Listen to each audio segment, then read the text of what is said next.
This is what we're making today. It's a waterer for my goats. You could use it for almost any kind of livestock that could get their mouth down in there and drink from it. I wanted some automatic waterers so I didn't have to fill their feed buckets every day, or their water buckets every day. And I looked at the Little Giant brand, and they were so expensive I couldn't afford it because I need like 3 or 4 of them in my different stalls. So I came up with this design. These are for, this is Lily right here. And this is Flower. Flower was named for the skunk in Bambi because she's black and white. But anyway, this is the waterer that we're going to make. Let's get in the shop and I'll show you how I made it. All right, let's talk. You're going to need a piece of 4-inch PVC pipe in order to make the body, and then this is where they're going to drink out of, right here. They're going to kind of drink out of this part right here. And I'm just going to kind of play around with this, and maybe, we'll see. I may even want to use a 90 that would bring it more up like that. I don't know. We'll have to see. Now, for the cap that goes on the end of your pipe, I had kind of 2 choices. Now this is, I think, Schedule 80 PVC pipe. And you can also get stuff that's made for just like making French drains and all. And it might be a better choice. It's thinner. I was afraid that my goats would break it. So I got this heavier stuff. But this cap right here is $9. And this, I think, was $5. So I don't know why this thing costs almost twice as much. But the problem with it too is it's domed like that. The ones that they make for drainage is actually flat. It would probably be a better choice. So if you're going to use a hard cap, I would probably go with the stuff that they make French drains out of. I think it's called styrene or something like that. But what I actually chose to do was to use this, which is a rubber cap. It's made for cast iron, 4-inch. This one's made by Plum Quick. So the thing I liked about this was it's flat on the back end, and I can put it on here, get a good seal, and then I can take it off, fix anything, clean anything, put it back together. This one, I wasn't sure whether I'd be able to jam it on there enough to get it watertight and then still be able to get it back off. So I went with this, and I think this was either $4 or $5. It was the same price as those cheaper caps. Now, the one thing that I am worried about with this is whether or not it's going to be stiff enough to keep this in the right orientation. I think it is, because this thing doesn't weigh, an ounce. It's very light. So we're going to give that a try. So when this is in here, I want it to be able to fill this cavity as much as possible. So I want this float to be really close toward the top. So that means I want it to be somewhere around right there. Okay, so let's get a hole put in there. Now my hole needs to be, there's actually a little silicone washer that comes with this. With these threads, it's 425 thousandths.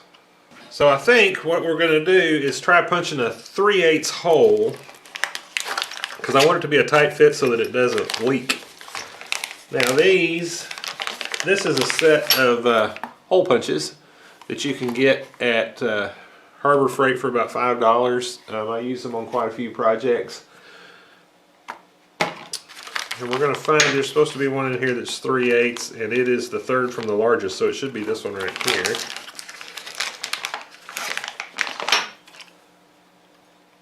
And yeah, okay, that's going to work. Let me get a hammer. Alright, so again, we want this to be kind of close to the top. Now I'm assuming the pipe's going to come to that ridge right there. So that means we can put this right about there. Just kind of mark it a little bit. Set that on there. Now you can, supposedly you can drill rubber. When I've tried before, it's really hard to drill, so that's why I'm going to use this punch.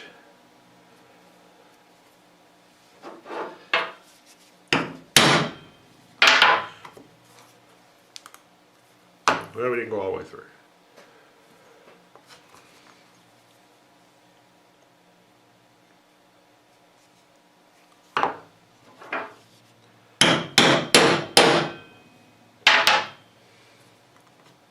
There we go. Well, that's a nice clean hole.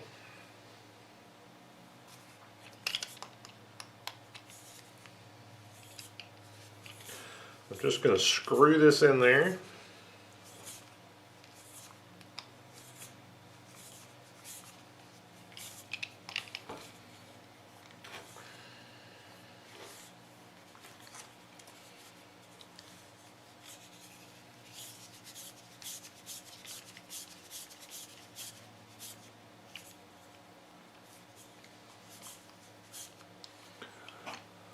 Okay, so I'm getting it tight. Now I want this to sit so that it falls down this way, you know, toward the inside of the pipe.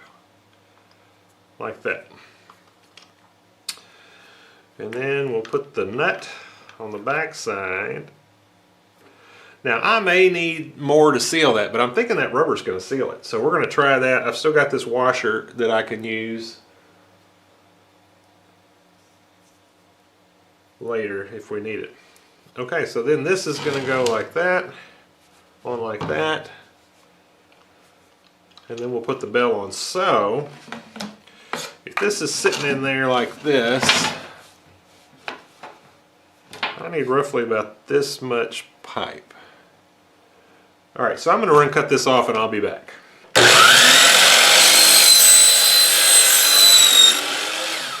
Alright, so let's go ahead and get this mounted in there.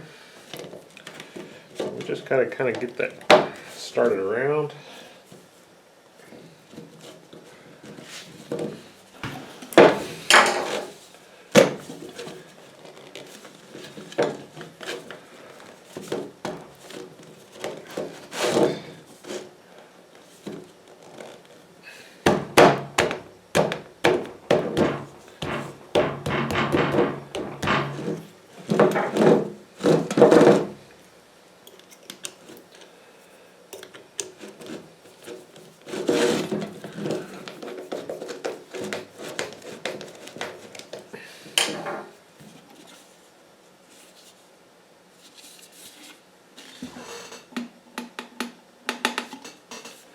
Alright, I want a plate to go on the back, and I tested this thing, and the hole that I made more toward the center isn't needed. I should have just kept this same hole here. So, you know, when you're designing stuff, that's kind of the way it goes.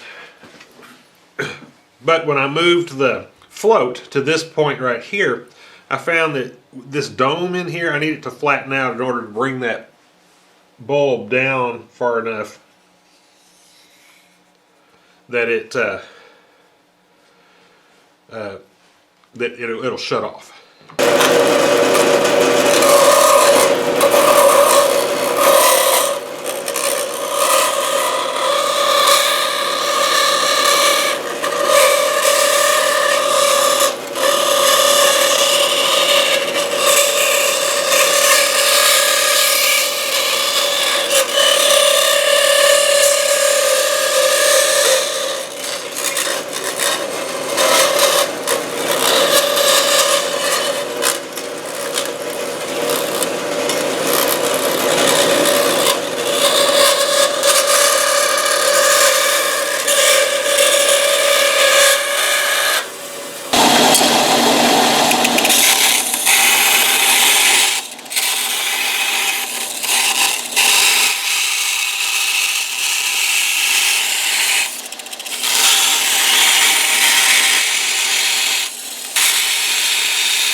so that's got it cut and sanded.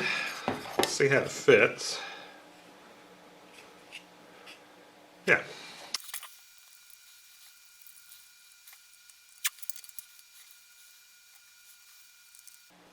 Alright, that's got it flattened out back here. Alright, let's go put it in the pipe. Alright, I'm just going to use some PVC cement and get these two glued together.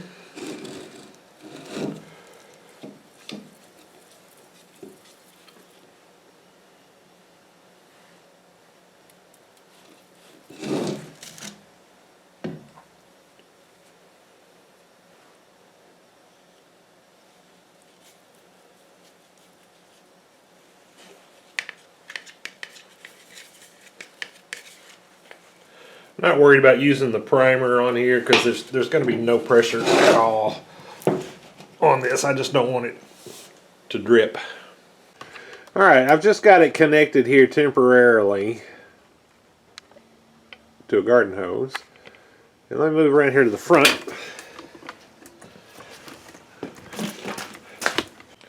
Alright, there's a view kind of straight down the throat at it. Let's see how it does.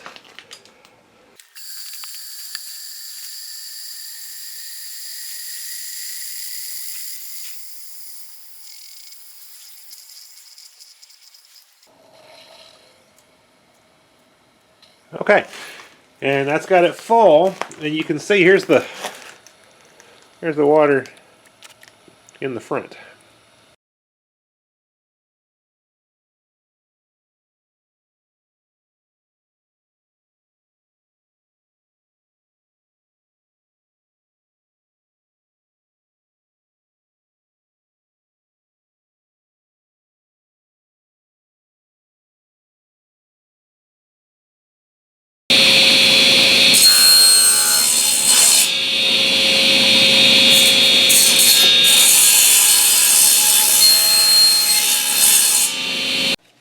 Alright, so I'm taking our bracket here, and here's our waterer, and I was just kind of lining up where I want my straps to go. And I'm just using, this is a 6-inch pipe clamp, and I'm going to modify these to hold our waterer on there. So I've marked, I want to clamp inside this area, so I'm going to put one here and one here. So the first one, I'm going to cut it right about here. Just leave it about that much. Maybe a little bit more. Well, yeah, right about there. And then you could drill this out, but you know, drilling the sheet metal stuff's, it's a little dangerous because the bit'll catch and it'll start spinning around and try to cut you. So I'm using a punch. If you don't have one of these punches, you should pick you one up. They're relatively pretty cheap. And they do a great job on sheet metal. Okay, so I got a couple of holes. I don't know if you can see, I've got a couple of holes punched in there. And so now I'm going to bend this around the corner. Just like that.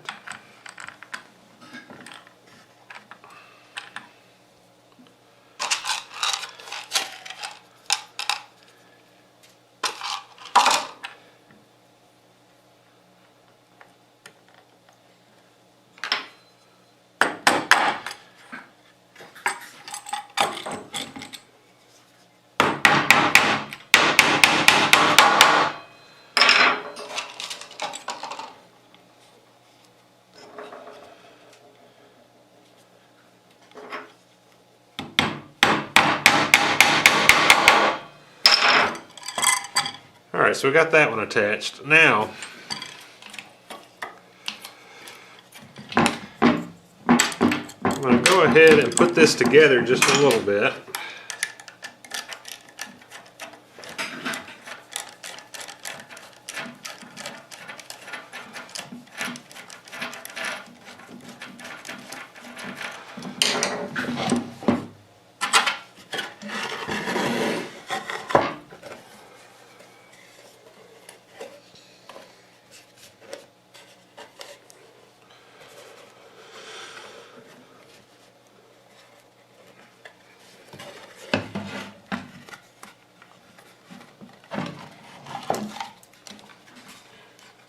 And bring it over to this side. Now I need to punch some holes in that.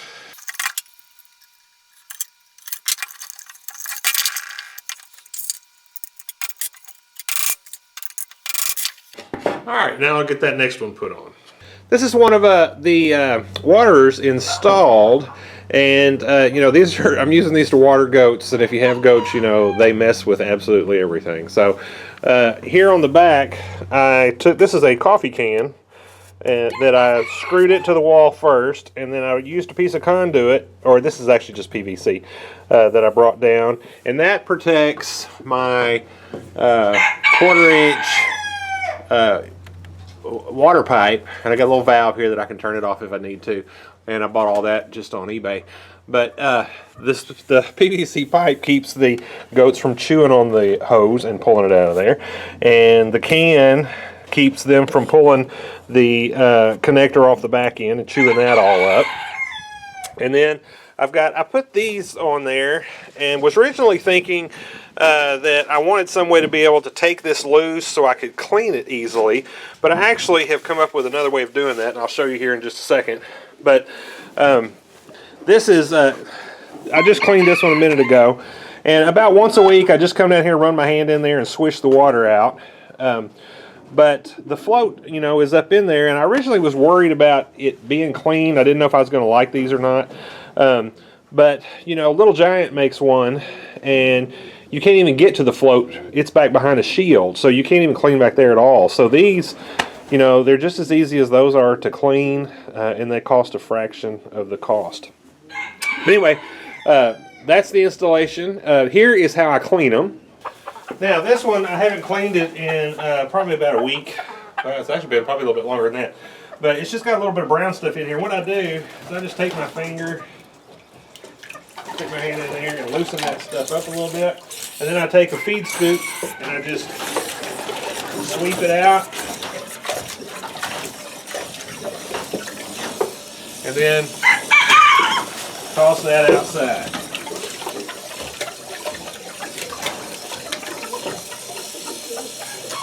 And then it fills itself back up. And that's how I clean them. All right, so these are working great for me, and hope you get some ideas from this that you can use. Thank you for watching.